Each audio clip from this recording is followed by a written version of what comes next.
So quickly, I'm literally it's 3:37. Today is 9/12/9, which could be considered a 12-30 day, depending on how you look at it.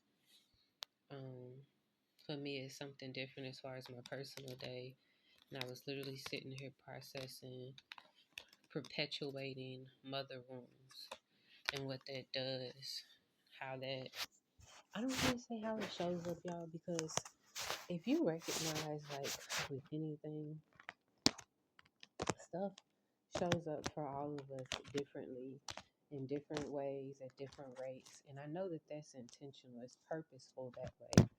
But I want to talk about forgiveness. Um, I can't think of the archangel. I hear his name, but I don't want to say his name because I don't want to be wrong.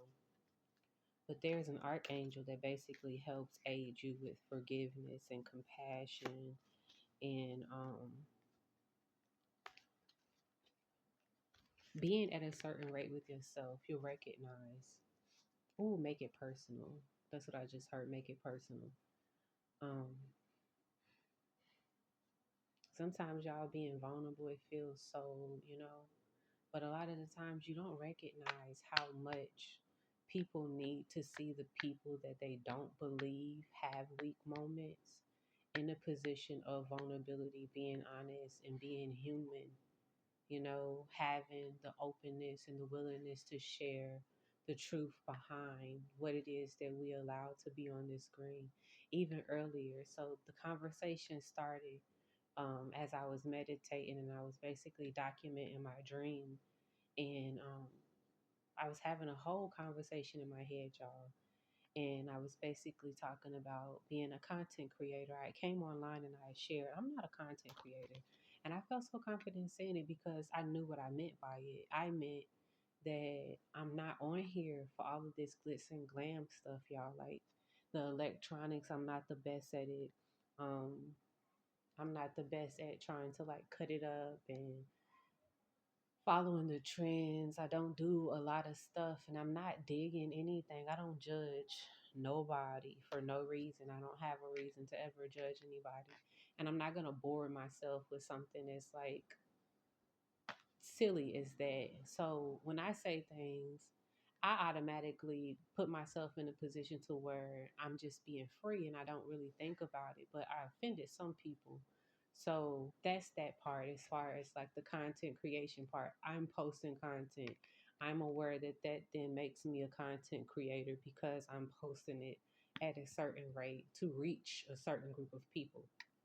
That's not the point. The point that I was making was is that my intent behind it isn't to just be seen for me to be seen. Each time I speak, it's like, God, what would you have me to say? You know, God, like when I got to this point, source, universe, higher self, whatever it is that you're speaking to, whatever higher rate over you, right? Whatever guidance that you're receiving, whatever internal call or pull that you have. There were moments where there's information that I could have used, conversation that I wish I would have been able to have. And a lot of the times it's for me, it's like the things that people don't say, they don't talk about it, they don't.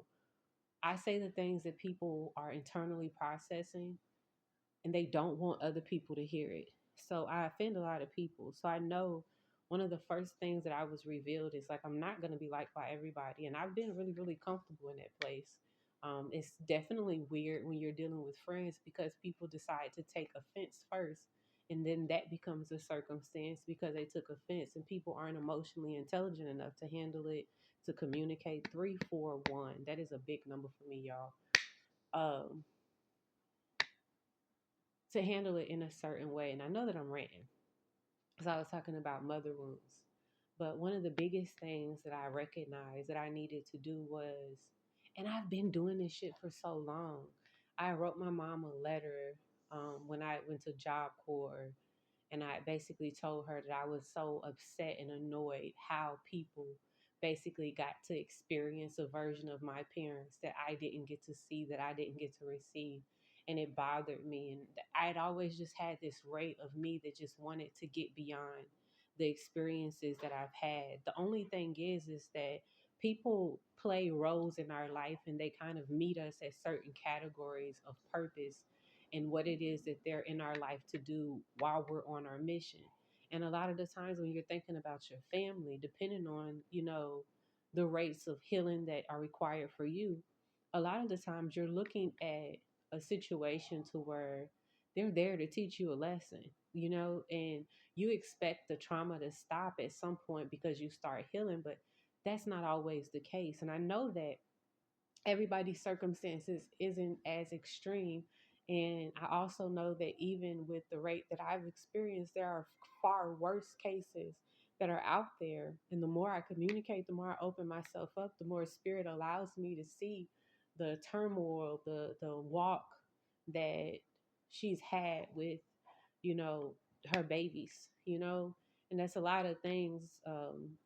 It's a lot of things with that, being a prophet, being a medium, being able to sit with spirit, speaking for spirit. You have to know spirit's pain. You have to be able to know what spirit went through, what spirit is, and how I was basically given that was, there's like a Jin movie where the guy basically starts, it's like him and a lady, it's Idris Elba, and he basically touches the TV and he hears everything all at once. I had this basically, travel where I experienced so many thoughts all at once. And then I processed how much I basically was dealing with on a rate of my own, and how I'm basically sitting here trying to work through this just one little giant, and how spirit has to deal with all of these things while making the planets move at the perfect rate. And it's like you see these things looking as like a mess, but spirit has it perfectly orchestrated and it's all intentional. And I was able to come to a rate with myself. So on and so forth. I decided a long time ago that I wanted to accept whatever rate of experience I was given by them, you know, and to their face, I just sat and I was like, I forgive you, and for whatever reason, you gave me what you had. You gave me the best that you had. Maybe it wasn't your best, but you gave me whatever it is that I obviously needed because it's what I received. And you're cool. Like, we're good. It's like right in her face. I said and I told her, like, you don't owe me anything. Like, we're cool. To me, I called it and I considered it to be severing ties. And it was horrible for me because I was aware on a deeper level, because spirit was walking me through different transitions and rates, what that meant. But for her, I don't know if she was aware of like my intent behind that part. For me, it was a release of not just a burden, but of a vindication, of like a vengeance, a fight. This is important. And the reason why it's important is because a lot of the times when you get to a rate of wanting to know why it is you do what it is that you have to recognize the history that comes. And if you're so busy wanting to get stuck on the title that a person had with you can't see the person. You can't see the person. And then you won't be able to acknowledge how you are literally experiencing a representation of yourself in the exchange with that person. And it isn't until you represent fully your shadow that you could be able to honor the race of elevation that come from you basically witnessing, the parts of you that you get to experience in other people when they come and greet you, you know be that it may. That's what I just heard. Be that it may.